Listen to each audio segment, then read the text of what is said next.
ordinance saying that you couldn't declaw your animal, not because I want to tell someone they cannot do their animal, or they don't have to declaw their animal, but I chose to declaw mine. It's sort of the right I wanted to maintain. There's a lot of people in Sheridan that have actually declawed their cats. We need to hear from the community before we actually make changes like this. And we did hear from the community that they really don't want us to mess with it. It's a personal choice with their property if they choose to do it. If you have a cat and you spend $200 to $600 to get it declawed, I know there's probably pain for that cat, but I will speak my personal experience. Every cat I've ever had, I've declawed. And sure, they come home and they're a little sore for a while. They run the house after a while. They run the house. That's why I have a cat. They don't tear the furniture apart. They don't scratch my dear grandpa. They don't scratch the other animals. So we're in Wyoming. We're in Wyoming. We do what we want to with our animals. We do it because we feel it's right. I just don't think the government should really be telling anybody what they can do with their animals. And that's all I have to say on it.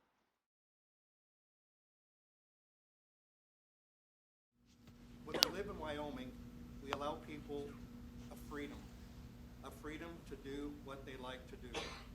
I understand, somebody may say, well, declawing a cat is cruel, and I appreciate that. I understand it. However, allow me the privilege to have a cat the way I like. I don't mean to be argumentative. I understand the passion that's involved in this, but where do we stop? I mean, what are we talking here? We talked about it, this council, about docking of tails, clipping of ears. What's it going to be about devocalizing animals? What's it going to be about next year, the rodeo and the bulldogging? What's it going to be the next time? It's kind of a stretch, yes. But when I ran for this job, I said I would protect the people of Sheridan and their lifestyle. And I think the lifestyle that we protect is their freedom of choice. And that's why I'm just going to say, I understand people have a passion that they don't want the cats declawed. And I think, you guys have a good point if you want to be, educational to the community, but let the community make the choice. I don't think government needs to make this choice for them.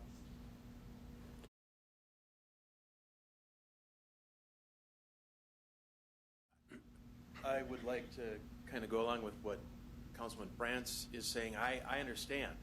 I have a cat, it's not declawed. But that doesn't mean that my choice should impact what Steve does or what anyone else in this room does. We've heard impassioned people saying, one size does not fit all for masks. We're talking about our children and the impact that it's having on them. It should be someone's choice whether or not they wear a mask, whether or not they take the vaccine. It should be a consultation with their doctor, their veterinarian, their health provider for their animal as to whether or not it's the right choice. And then that choice should be allowed to be made on a personal level. So although I understand this, I will not back putting this back in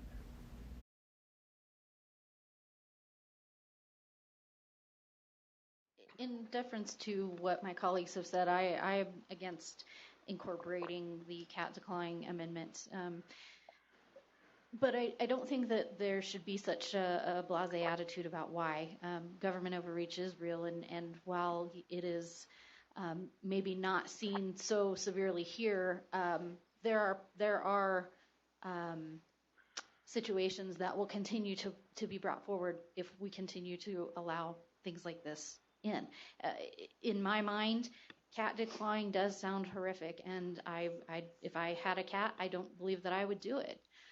But the point here, again, is we have to also realize we cannot just approach this from an emotional aspect. I don't think that there's probably anybody sitting here that believes that cat declawing is, just all warm and fuzzy for the cat. Everybody here agrees, even Mr. Brantz, who has declawed cats. I think everybody is on that same page. But what we're talking about is something bigger. And so I don't think the the government overreach is such a oh well, it's you know, it's not a big deal. You know, there is a city in Colorado right now that is trying to pass an ordinance that claims that artificially inseminating a cow is rape.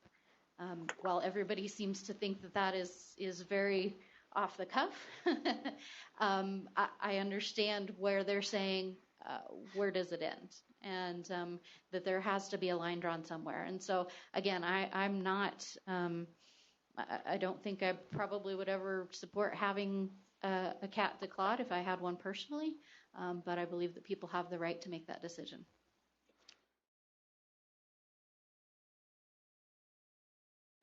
A lot of complexity to this, a lot of arguments in each direction. I think one of the things that really resonated with me when the veterinarian came and stood at the podium, and forgive me, I don't know the doctor's name.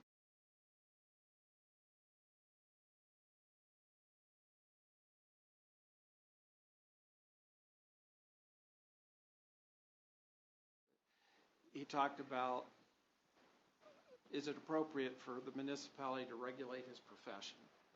And as we look at the notes that Jacob provided to us, where we see some vets just don't do it, some do. The ones that do obviously do so in the context of a discussion with their client and the particular animal in question. I am uncomfortable with the idea of, as a municipality, us telling a profession, folks that have gone to college, have advanced training, have established their business, are regulated, are licensed, for us to tell them how to do their business. So just to add one more element to the discussion that we've had here today, that certainly concerns me.